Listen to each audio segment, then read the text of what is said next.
Hello, Cardinals, and welcome to our next installment of Beloved. Pleasantly troubled, Setha avoided the keeping room and Denver's sidelong looks. As she expected, since life was like that, it didn't do any good. Denver ran a mighty interference and on the third day flat out asked Paul D. how long he was going to hang around. The phrase hurt him so much he missed the table. The coffee cup hit the floor and rolled down the sloping boards toward the front door. Hang around. Paul D. didn't even look at the mess he had made. Denver, what's got into you? Setha looked at her daughter, feeling more embarrassed than angry. Paul D. scratched the hair on his chin. Maybe I should make tracks. No! Setha was surprised by how loud she said it. He know what he needs, said Denver. Well, you don't, Setha told her, and you must not know about what you need either. I don't want to hear another word out of you. I just asked if, hush, you make tracks. Go somewhere and sit down.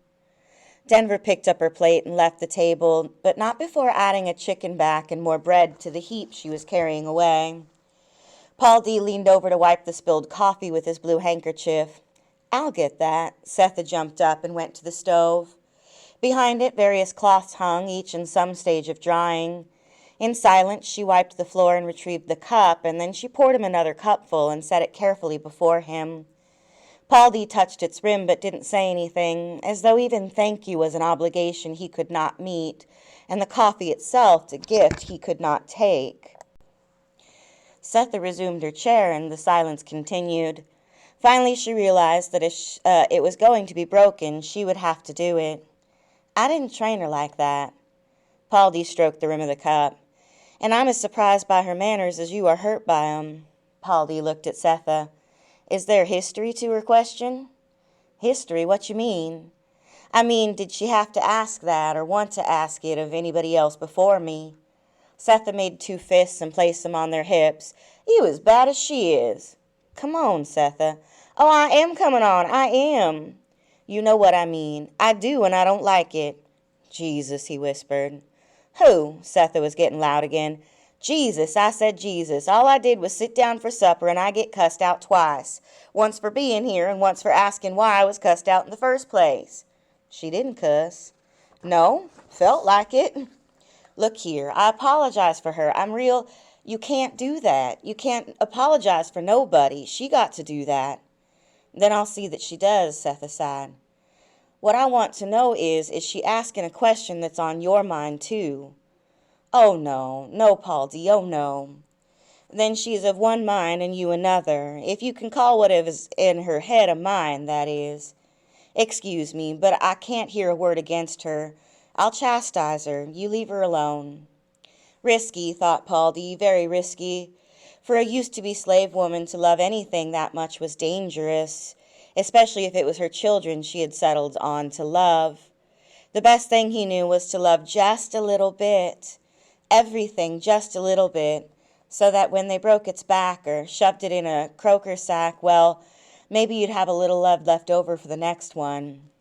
Why, he asked her, why you think you have to take up for her, apologize for her? She's grown.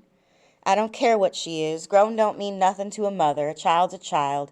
They get bigger, older, but grown? What's that supposed to mean? In my heart it don't mean a thing. I mean she has to take it if she acts up. You can't protect her every minute. What's going to happen when you die? Nothing. I'll protect her while I'm alive, and I'll protect her when I ain't. Oh, well, I'm through, he said. I quit.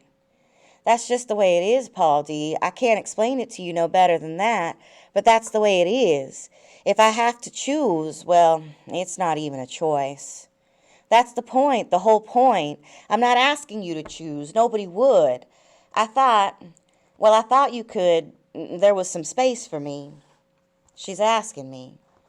You can't go by that. You got to say it to her. Tell her it's not about choosing somebody over her. It's making space for somebody along with her. You got to say it. And if you say it and mean it, then you also got to know you can't gag me. There's no way I'm going to hurt her or take care or not take care of what she need if I can. But I can't be told to keep my mouth shut if she's acting ugly. You want me here. Don't put no gag on me. Maybe I should leave things the way they are, she said. How are they? We get along. What about inside? I don't go inside. Seth, if I'm here with you in Denver, you can go anywhere you want. Jump if you want to, 'cause I'll catch you, girl. I'll catch you 'fore you fall. Go as far inside as you need to. I'll hold your ankles. Make sure you get back out. I'm not saying this because I need a place to stay. That's the last thing I need. I told you, I'm a walking man. But I'd been heading in this direction for 7 years, walking all around this place, upstate, downstate, east, west.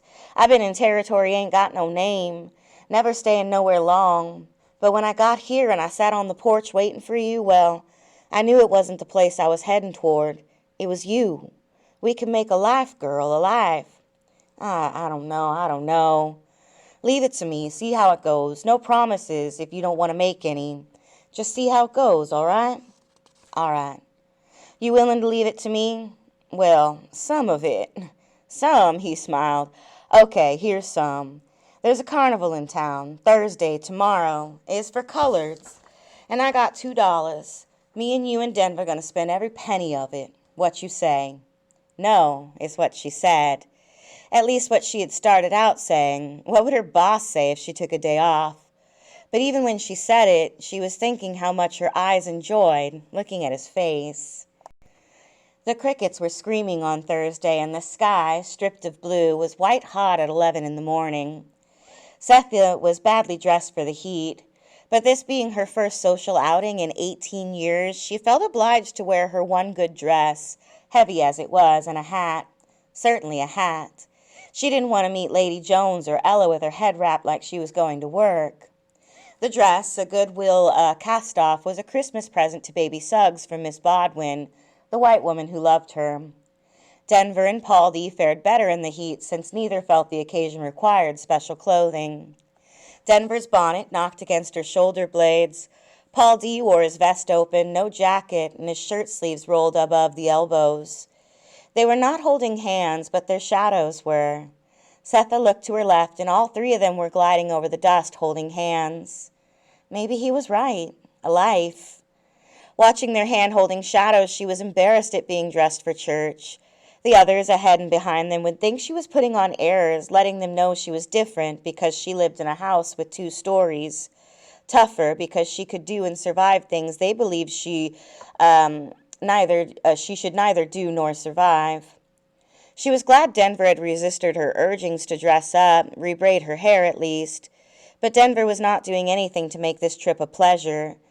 She agreed to go, sullenly, but her attitude was, go ahead, try and make me happy.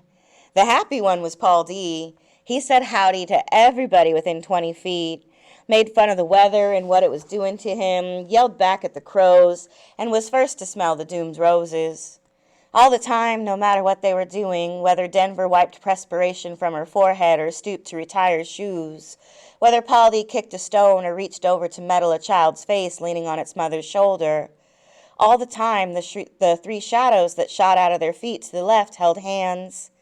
Nobody noticed but Setha, and she stopped looking after she decided that it was a good sign. A life. Could be. Up and down the lumberyard fence, old roses were dying.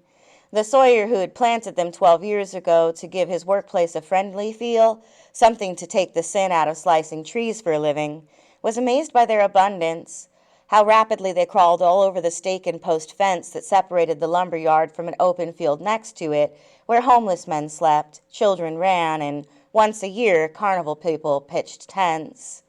The closer the roses got to death, the louder their scent, and everybody who attended the carnival associated it with the stench of rotten roses.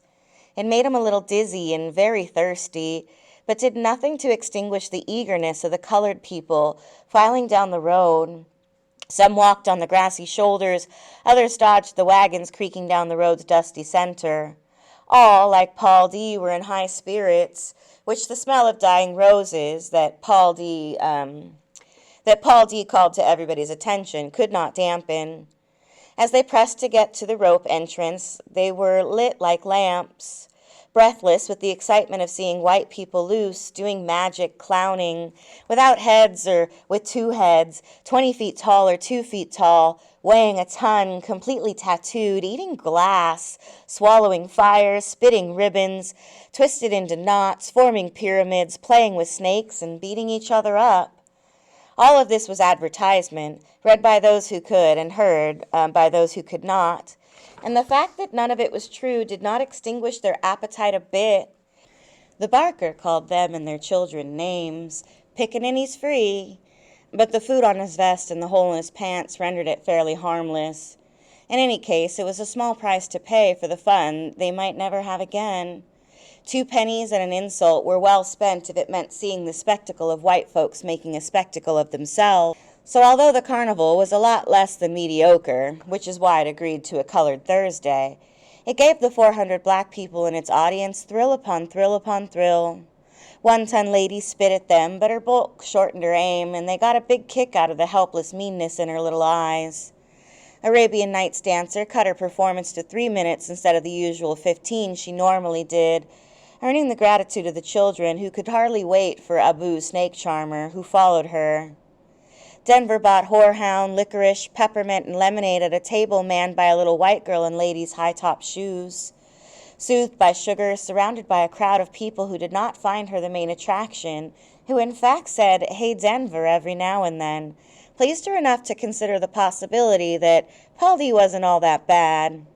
In fact, there was something about him, when the 3 of them stood together watching midget dance, that made the stares of other Negroes kind and gentle, something Denver did not remember seeing in their faces.